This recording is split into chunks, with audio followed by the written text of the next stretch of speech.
we confirm that our dealings with KEMSA have been in strict compliance with the procurement provisions on our capacity, qualifications, and eligibility to submit bids by dint of.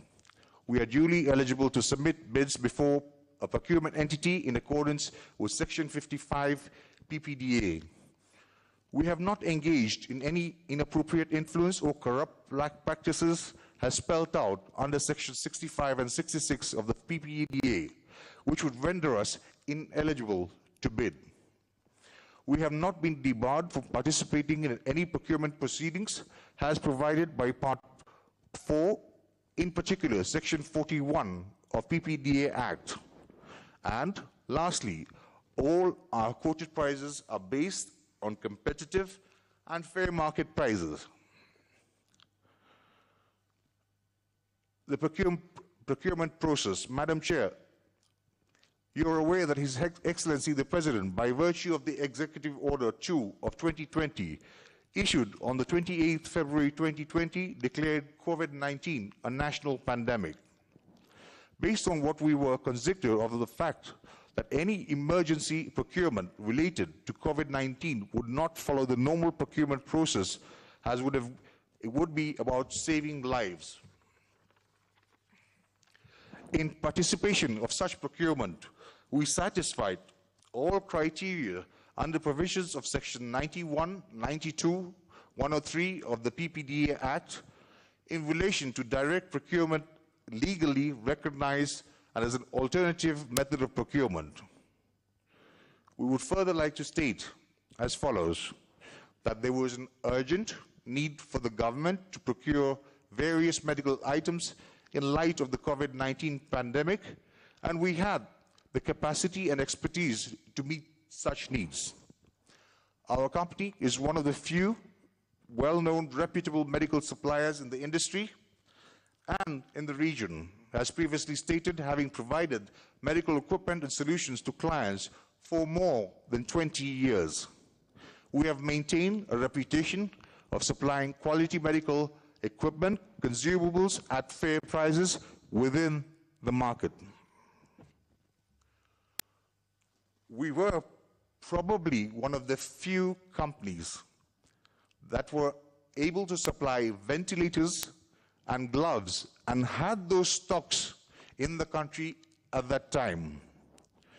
From our submissions, the committee will note that the ventilators and gloves supplied to KEMSA were part of the consignment of assorted medical items which we had already imported in October 2019.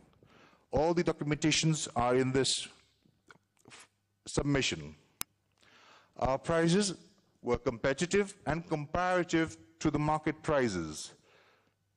Indeed, we have, as part of our submissions, provided documentation of similar supplies to private hospitals around the same period. In fact, this morning, we have again supplied a similar model of ventilator supplied to KEMSA to a private entity at the same price. I state again, all the documentations have been provided. On the gloves, we have similarly provided documents to show that the prices around the same period supplied to private entities were competitive to the prices quoted to KEMSA. The current prices of this commodity are still rising. The lead time for delivery has gone up from 30 to 300 days. It is imperative for the record for the committee to note that we are duly registered and licensed by the Pharmacy and Poisons Board to import and supply medical devices and consumables. Documents to support the same are duly enclosed in our submissions on the two items that we have supplied to KEMSA. We have the production registration certificates duly issued as follows. For the ventilators, Pharmacy and Poisons Board registration number 14, issued on the 6th of June 2019 and expiring on the 31st of December 2020. Secondly, for the sterile surgical gloves, Pharmacy and Poisons Board registration number 1826, issued on the 13th of November 2019, expiring on the 31st of December 2020.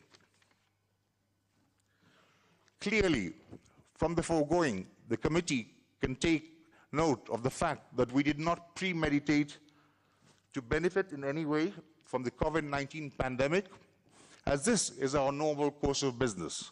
In fact, we played our role of assisting to respond to the emergency as we would have sold the same items in the open market at the same prices and without the resultant delays in payment and attendant inconveniences. We supply quality certified items, installed and commissioned the ventilators at the Kenyatta National Hospital, and we further went ahead to train as many users possible on the use of this equipment. In our submission, we have provided the installation job cards, photos of the actual training of the medical personnel, a schedule of the names and designations of the personnel trained. The committee should take note that the supply and the installation of this life-saving equipment was done at the peak of the pandemic, and we are sure, due to our timely intervention, we played a part in saving numerous lives of our fellow citizens. Madam Chair, as it now stands, despite having supplied the equipment to KEMSA, installing and servicing the ventilators, our company has still yet to be paid by KEMSA.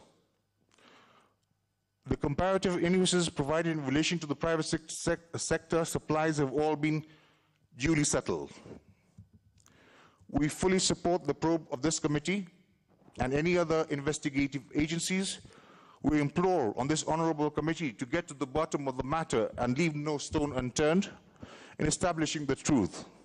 It will be instructive for the source of these allegations to table any documentary evidence they may have to this honorable committee. Thank you, Madam Chair and honorable members, for giving us the opportunity to set the record straight and to enable us to table the facts as they are in relation to Crown Healthcare Limited. Thank you.